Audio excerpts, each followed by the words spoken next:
Hallo ihr Lieben und willkommen zum Wochenorakel fürs Kollektiv für die nächste Woche mit dem großen Blatt. An dieser Stelle auch nochmal Danke an alle, die letzte Woche dabei waren beim Chat. Es geht leider nur im Chat, die Kanalmitgliedschaften zu verschenken. Und wie ich gesehen habe, hat es welche getroffen, die ich noch nie schreiben gesehen habe. Das kann ich nicht aussuchen.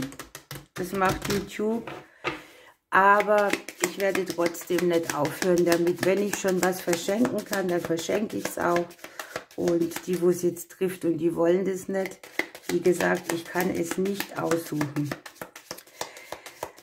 10 Stück kann ich pro Monat verschenken. Ich habe meine für den Januar rausgehauen. Februar machen wir das wieder. Ich kündige das dann nochmal an. Vielleicht mache ich es auch nicht während dem Wochenorakel, sondern ich sage einfach, hey kommt, wir chatten hier eine Runde. Ich lasse ein paar Karten live springen und verteile die dann da. Jetzt schauen wir einfach mal, was die neue Woche bringt. Bleibt noch dran am Ende für eine persönliche Botschaft. Wow, fängt echt gut an. Wir haben die Sterne auf dem ersten Platz. Wir haben den Klee daneben. Der Klee liegt noch im Haus des Klees. Glückliche Wände, kurze Zeiträume, ein bisschen Glück.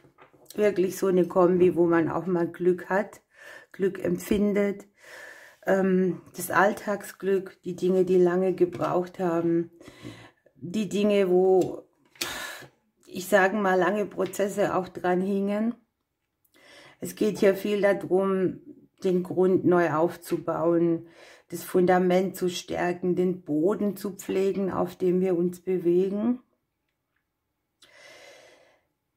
Es ist sogar so ein Ding, wo wir uns sehr mit unseren Träumen beschäftigen, wie wir unseren Träumen Flügel geben können und hier tatsächlich auch die Möglichkeit dazu.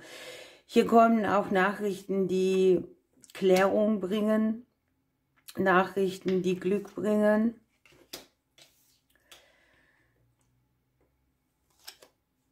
Nachrichten, die magische Möglichkeiten entstehen lassen. Und Nachrichten, die, wie soll ich das sagen, die geben dir was mit, auf dem kannst du aufbauen. Ich habe hier sehr viel Erde für uns. Einen guten Boden, den wir brauchen. Ein Umfeld, das sich neu strukturiert, neu aufrichtet. Eine Energie, die sich wendet. Wir haben die Sterne und die Sonne dann auch noch in der Korrespondenz liegen, in der Spiegelung. Das ist super, ne? Da eröffnet sich was ganz Tolles. Und nein, nicht weil ich es so will, sondern weil die Karten so liegen. Es entstehen hier wahnsinnig tolle Wege. Wege, wie man weiterkommt. Wege, wo man plötzliche Kehrtwenden macht oder aus dem Labyrinth raus oder den Kurs ganz neu formatiert. Die Sehnsuchtsqualität hier in der nächsten Woche ist sehr hoch, ne? Man macht so eine Bilanz, man überlegt sich, wo will ich noch hin, was will ich erreichen, wo möchte ich vorankommen, wo bräuchte ich noch ein bisschen da Verfeinerung und da, wo habe ich schon Schlüssel in der Hand, die ich nutzen wollte, aber bisher nicht getan habe. Also hier kann man durchaus auch mal auf das bauen, was man schon angefangen hat.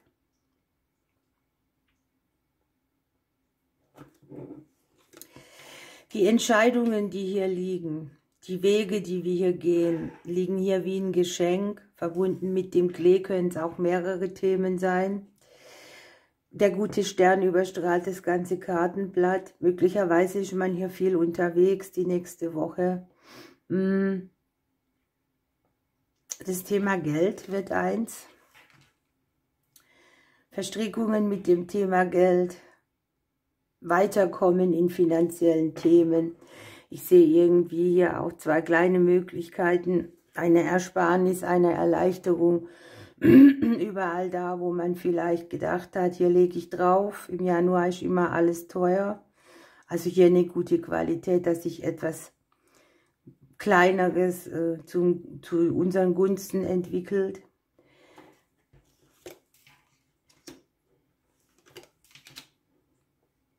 Ich habe einstens einen Konflikt mit dem Thema Geld, Finanzen. Andererseits habe ich die Blumen in der Spiegelung. Ne? Das kann auch so eine Energie sein, wo man denkt, ah Mist, jetzt habe ich hier was zu zahlen. Aber so wie es hier reinkommt und erspart wird, wächst es hier auch wieder weiter. Das ist sogar hier die Geschenksenergie auf der Geldkarte drauf.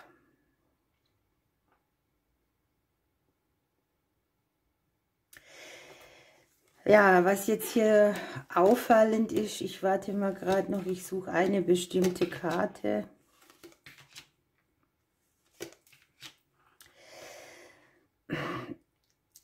Die Neubeginne oder alles, was man so neu starten will. Ne? Das ist so ein bisschen Pendant. Hier liegen die unter einem guten Stern und die kurzen Wege, Chancen, Möglichkeiten, Nachrichten für Veränderung, alles dabei. Allerdings hier auch mit den Hindernissen. Ne?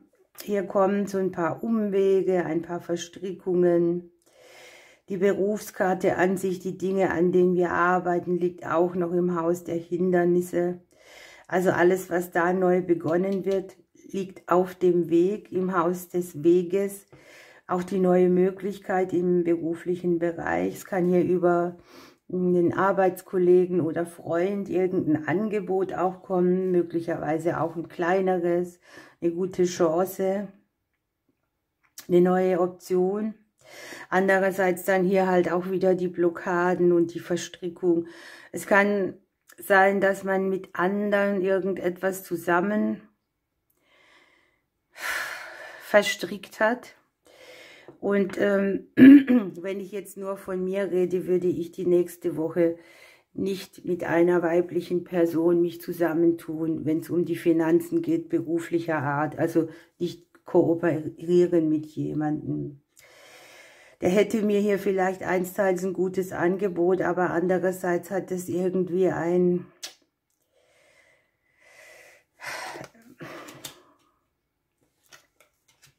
Wie nennt man denn das? Ein Haken. Gott, bin ich doof. Okay. Dann habe ich hier Nachrichten, die Veränderungen bringen. Das Außen, das hier sehr auf uns wirkt. Ich habe unsere Kinder, die Freunde, die Kollegen. Ich habe auch eine Warnung drin. Freundschaftlicher Bereich. Verstrickungen, die mit Geld zu tun haben. Da ein bisschen wachsam sein. Zwischen den Zeilen lesen, genau hinhören. Überlegen, was man sagt, was man nicht sagt. Auch nicht jedem Wort trauen. Das Ding genau unter die Lupe nehmen. Weil ich es so habe, dass du vielleicht innerlich für dich was entschieden hast und dir redet jemand rein und das könnte dich hier so ein bisschen wankelig machen oder gar vom Weg abbringen, aber so soll es ja nicht sein. Ne? Wir sollten ja auf unsere eigene Intuition hören. Ich finde es auch immer ganz schön, wenn einen die anderen meinen, beraten zu müssen oder lange erklären, wie man was, wo sie zu sehen hat. Das sind Erfahrungen, die müssen wir alle selber machen und da darf man schon überlegen, wem schenke ich mein Ohr, wem nicht. Bleibe ich bei mir. Für mich ist es immer so, ich nehme schon was an, allerdings muss es für mich Sinn machen. Okay, also. Hier in der Mitte des Kartenblattes im Herzen liegt hier die Blockade drin. Bei allem, was man neu beginnt. Bei allem, was man erarbeitet, vielleicht auch beim Thema Arbeit, also auf jeden Fall kein gerader Weg. Es kann ja auch sein, dass das Umfeld einen so ein bisschen fordert und die Arbeit dazu, dass es eben ein bisschen da und so ist, dass man sich auch Zeit freischaufeln muss. Es kann sein, dass unser Gegenüber hier Themen kriegt mit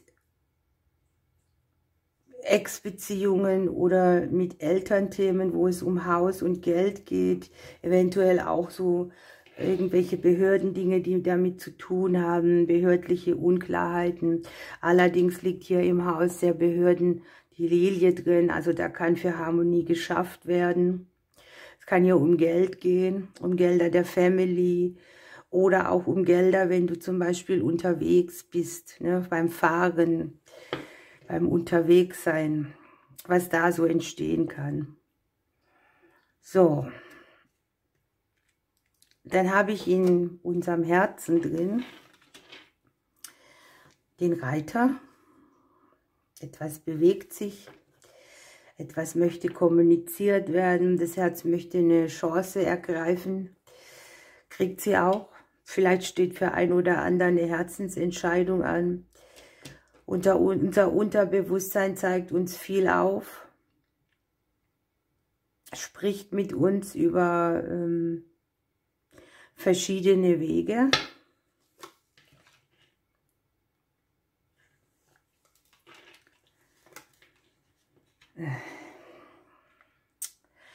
Es kann ja auch sein, dass hier ganz plötzlich Nachrichten kommen, die die Energie frei fließen lassen. Nachrichten, wo man schnell reagieren muss. Nachrichten, die aus der Stagnation, aus dem Konflikt, aus dem Plan rauswerfen. Also heißt es, was du dir vorgenommen hast, könnte vielleicht eine Spur anders laufen. Ich sehe Umbrüche im Haus unseres Gegenübers, vielleicht auch für einen oder anderen belastende Situationen. Das kann jetzt hier mit der Umgebung, mit der Häuslichkeit, mit den Eltern, mit den Ex-Beziehungen, mit den Familienmitgliedern, mit dem Beruf. Es liegt eigentlich alles in Spiegelung und Korrespondenz dabei. Aber es ist eine Woche, die danach auch sehr aufklärend wirkt. Und das haben wir ja auf dem ersten Platz, ne? Die Klarheit. Ja, das Herz liegt hier im Hause der Family drin. Allerdings habe ich in der Spiegelung die Sense. Da kann schon mal sein, dass auch mal was piekst, dass etwas wehtut, dass man irgendwo einen Schnitt macht, dass man Triggerpunkte hat, dass man das gewisse Kreuz auf der Beziehungsebene eben spürt. Und wenn es nur das ist, dass man mit dem Menschen, der einem umgibt, vielleicht ein Stück weit Mitgefühl hat. Also ich sehe, dass es mehr unser Gegenüber betrifft. Es ist jetzt egal, ob du als Mann oder Frau guckst, ne, oder aus welcher Perspektive. Aus der Perspektive des Zuschauers hat eben das Gegenüber mehr, hier ein bisschen mehr Herausforderung als wir. Wir legen uns ins Haus der Sonne, wir korrespondieren mit dem Klee. Irgendwas scheint sich auch zuzulösen, dass es platzt, dass es Klarheit gibt, dass es aufhält, dass man wieder was greifen kann. Wir gucken in unsere eigene Größe. Wie man jetzt hier sehr schön sehen kann, und da muss man wirklich kein Kartenleger sein. Wir haben hier den Mann im Hause des Außens drin. Wir haben hier die Schlange dabei im Hause der Vögel. Und wir haben hier uns im Hause der Sonne und vor unserer Nase liegt der Bär. Das können so Situationen sein, wo uns die Vergangenheit einholt, gerade die, wo schon die nächsten Beziehungen haben oder eben die Elternthemen. Irgendwo tritt vielleicht eine Konkurrenz auf den Plan, irgendwas kocht wieder hoch. Für einen oder anderen ist hier sogar möglich, ich sage es jetzt einfach mal so, hier liegt eine Person mit dem Buch. Das heißt, man kriegt vielleicht so Menschen vor die Nase gesetzt, die das Beziehungsleben ganz schön antriggern. Die Schattenthemen auf der Liebe, Verletzung, Wut, Eifersucht, all dieses Spektakel, das es da gibt, mit beinhalten.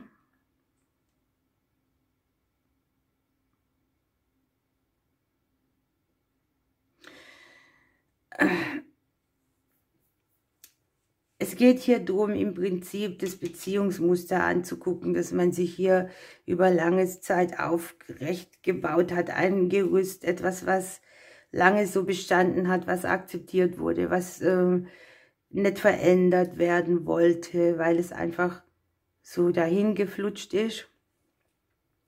Andererseits sieht man hier Beziehungen, Beziehungskonstrukte auch mit so einem gewissen Konflikt sich verändern. Für einen oder anderen steht vielleicht tatsächlich Trennung an oder auch Ausläufer von Trennungen, die man schon hinter sich hatte.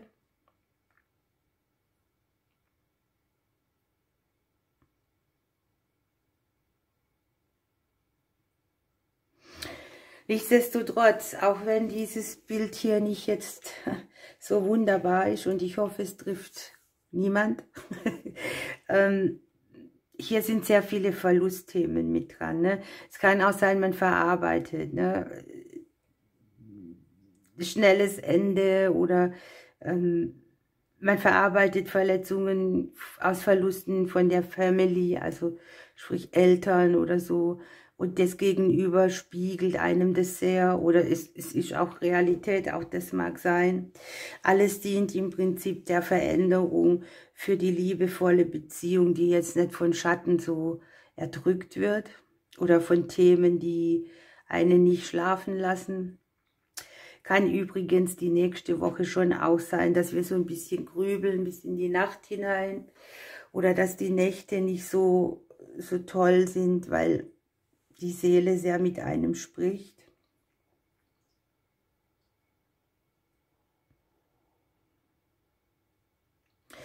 Wenn ich mir es hier nochmal angucke, ne, wir haben hier die Veränderungen der Rösselung auch mit dem Gegenüber und hier mit den Kindern. Es können familiäre Themen sein, die wirklich auch mit Beruf, Finanzen, Häuslichkeit und so zu tun haben. Es liegt so viel drumherum. Nennen wir es mal so. Ein Grundreinigungsprozess, der unangenehm werden kann. Ich möchte es auch nicht beschönigen. Wir gucken aber hier rein, dass wir tatsächlich unsere eigene Größe leben können. Wir gucken da rein, dass wir uns im Kleinen auch so weiter bewegen, dass wir nicht alles an uns reißen, was vielleicht nicht unser Problem ist. Und es ist einfach Zeit, in allem, was wiederkehrende Muster sind, mal eine andere Gangart einzulegen. Hier geht es auch an diejenigen, die doppelt gebunden sind. Ja. Da tut sich irgendetwas auf, sodass man vielleicht an dem Gummi, das aus der Vergangenheit an einem klebt, tatsächlich einen Schnitt machen kann. Schön ist natürlich wieder, das Kreuz liegt hier als Erleichterung im Haus der Mäuse drin. Hier wird etwas leichter. Die Finanzen liegen hier irgendwie blöd. Ja. Einerseits habe ich hier Konflikte mit dem Thema Geld, Haus, Family, Vergangenheit. Kann auch sein, dass etwas von, ich sage jetzt mal, hier liegt das Schiff mit den Kosten, eine Reise, die nicht stattfinden kann, aber schon bezahlt wurde. Ein Autoreifen, der platzt, für das man Geld braucht. Ich weiß es nicht, sowas alles ist da gemeint. Ne? Ein Zugticket, das man verliert, sowas alles. Andererseits haben wir hier den schönen Zuwachs und das gute Geld liegen, den harmonischen Weitergang. Hier auch nochmal kleineren Zuwachs, aber hier unten nagt die Maus. Ne? Es kann auch sein, dass wir hier nachdenken, berufliche Veränderungen vorzunehmen oder bei unseren Partnern ändert sich etwas beruflich und deshalb kommt jetzt hier so ein bisschen der nagende Gedanke. Wir haben in den Spiegelungen Mann, Beruf, Familienthemen im Geldhaus drin. Die Selbstständigen haben hier zwar die Lilien drin, aber hier auch vielleicht ein bisschen Konflikt und Klärung. Man darf ja auch für sich einstehen. Denkt immer dran, nicht dem Geld hinterher rennen, sondern ihm entgegengehen. Ja, der Mann oder das Gegenüber scheint hier schon ein bisschen herausgefordert zu werden. Das sieht man.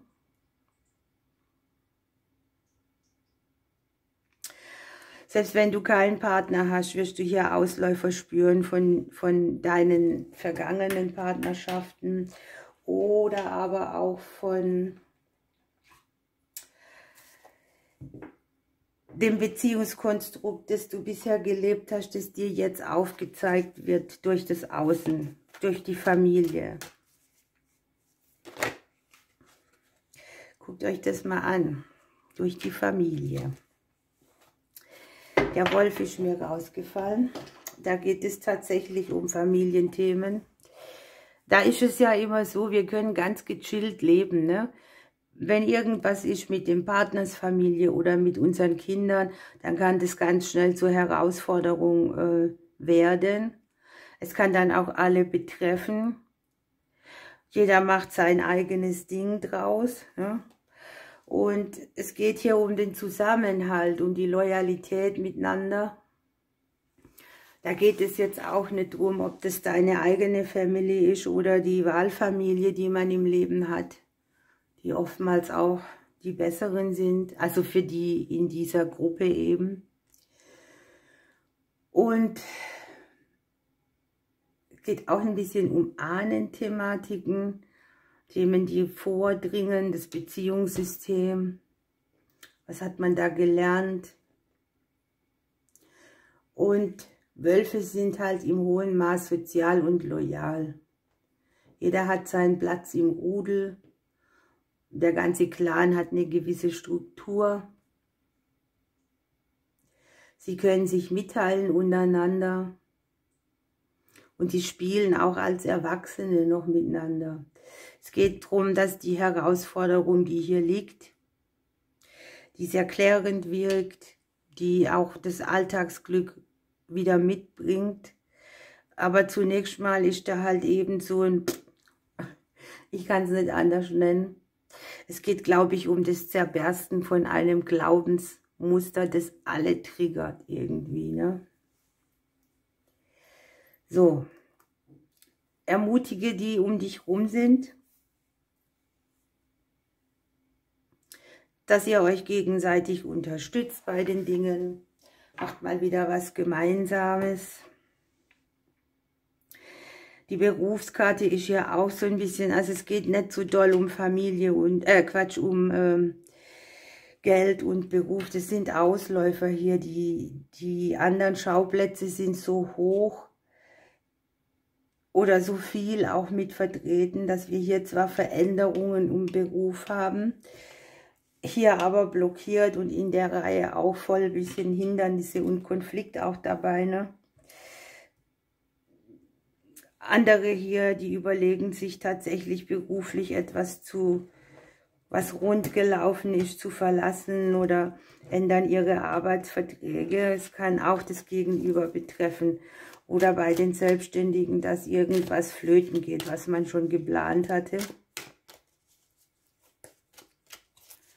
Wenn ihr die Reihe nochmal anguckt, ne? Hier geht das Beziehungsleben, das Familienleben, der Seelenstamm, die Wurzel. Das kriegt ja alles Wachstum. Wir liegen im Haus der Sonne, Leute. Juhu. Was wollen wir mehr? So, der Tukan hüpft hier mit drauf. Ich komme in dein Leben und bringe dir Lebendigkeit, Tatendrang und Freude. Die Lust am Leben durchdringt dich und macht dich lebendig. Mache die Sachen, die du dir sonst nicht erlaubst. Also hier ist so ein aufweckendes Lebensgefühl, viel Energie vorhanden. Wir schaffen das, was wir uns vornehmen. Wir sind ein bisschen gedankenlastig. Die Pärchen gucken wieder mal in verschiedene Richtungen. Auch das ist möglich, ne? Wir sehen nicht immer alles gleich. Und wir müssen auch dem Gegenüber die Chance lassen, sein eigenes zu machen, ohne dass wir immer mit involvieren. Wir gucken mal noch eine, dann höre ich auf.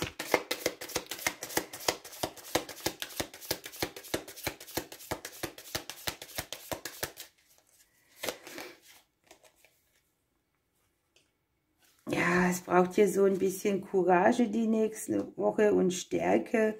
Und vielleicht haben wir hier so dieses Ding, dass gerade wenn es ein bisschen viel wird oder ja, die Bauplätze oder Bauplätze, die Baustellen groß sind oder überall verteilt, dass wir eben so Dinge machen, die uns tragen. Was weiß ich, einer badet jeden Abend, der andere trinkt jeden Abend einen Tee, der andere trinkt morgens Kaffee im Bett, dass wir uns auf das stützen, was uns im Alltag trägt.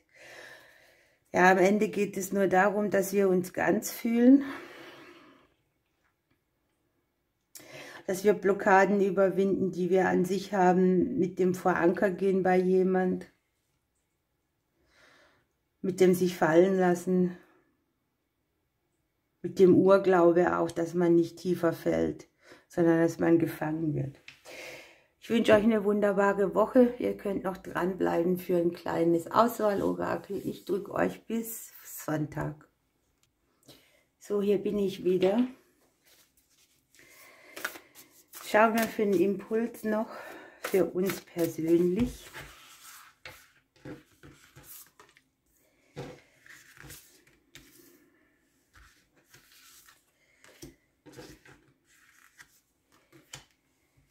Für die neue Woche.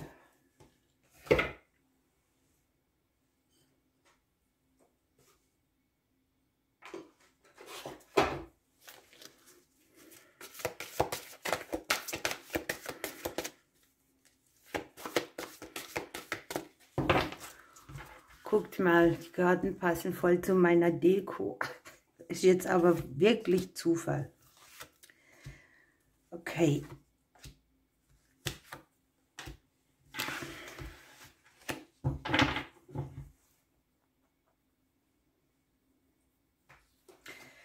Ich glaube, dabei belassen wir es. Ich lasse noch ein Vögelchen draufspringen. Ihr wisst, ich kann das erst machen, wenn die Karten liegen, weil man die sieht. Ich stelle heute mal nichts hin.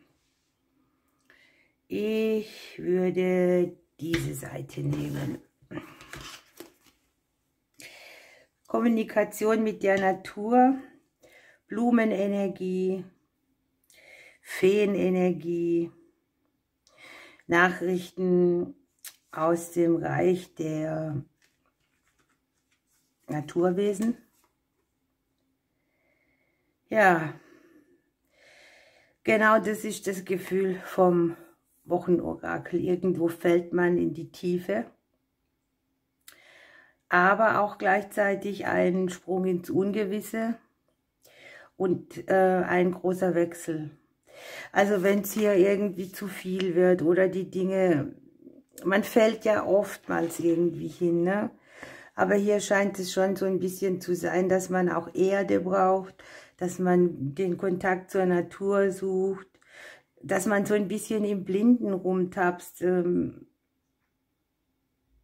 aber echt damit verbunden, dass man, ja, wie soll ich es nennen, einen großen Wandel hinlegen kann. Und hier kommt auch schon der Wandel. Hier kommt nämlich der Beginn einer emotionalen Erfahrung, die sich zu etwas ganz Tiefem entwickeln könnte. Hier kriegt man vielleicht Nachrichten, die irgendwas zum Ausdruck bringen, was man so nicht gedacht hätte. Möglicherweise ist bald eine Einladung auf dem Weg, wo wir in die Gesellschaft rausgehen. Es geht hier um eine sanfte, liebevolle Energie mit freundlichen Absichten. Möglicherweise hat man hier auch so ein bisschen so einen Schreckmoment, ne? Obwohl einen etwas Gutes erwartet.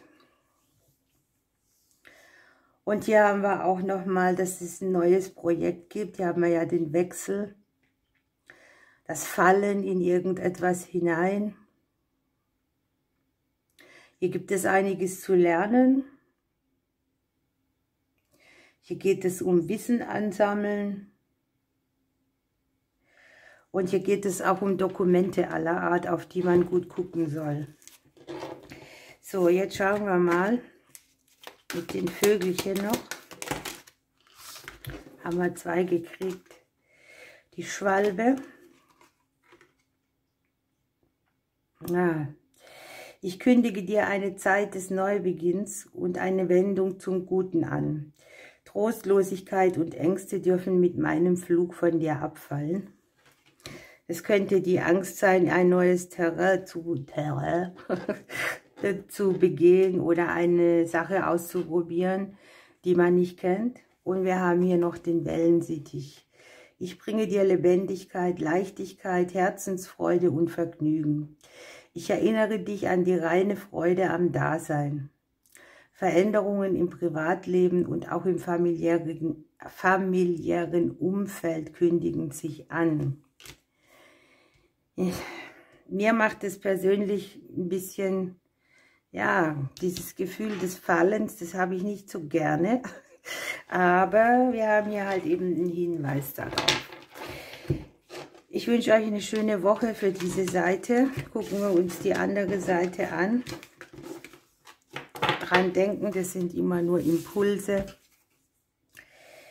Das Gesetz ist nicht immer gerecht. Regeln, es wird unfair gespielt. Ja. Die Regeln, die gelten, sind an sich unfair. Und es kann sein, dass es etwas gibt, wo wir uns ungerecht behandelt fühlen. Das mag ein Gefühl sein, das kommt hier von den Konditionierungen. Und das ist ein Gefühl, das nicht mehr länger existieren wird. Eine Erinnerung, die nicht mehr existiert. Etwas, was von uns abfällt, was uns vergessen lässt, wer wir waren. Ein neues Konstrukt von, wie im großen Blatt beschrieben, manchmal sind die Dinge nicht gerecht, aber sie bringen am Ende irgendwas mit, was eine große Chance hat, was aber außerhalb unserer Konditionierung oder Vorstellung auch liegt. Hier müssen wir ein bisschen jonglieren. Es kann ein bisschen viel auf einmal sein.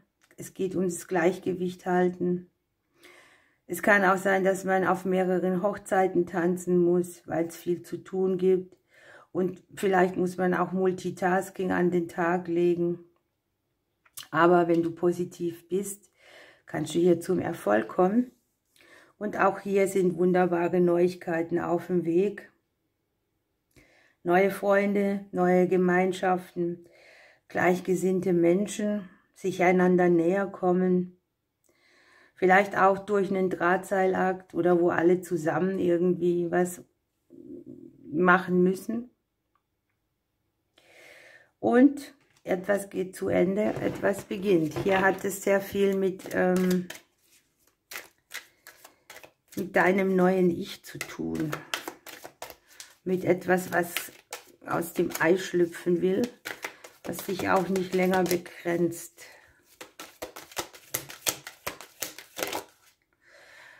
Nachtigall, ich höre dir trapsen.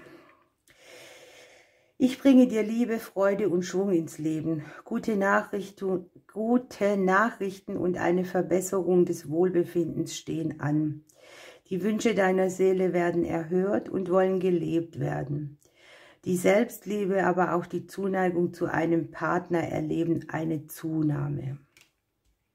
Gut, Gemeinschaft macht stark. Etwas, was so nicht länger existiert, wird dich befreien.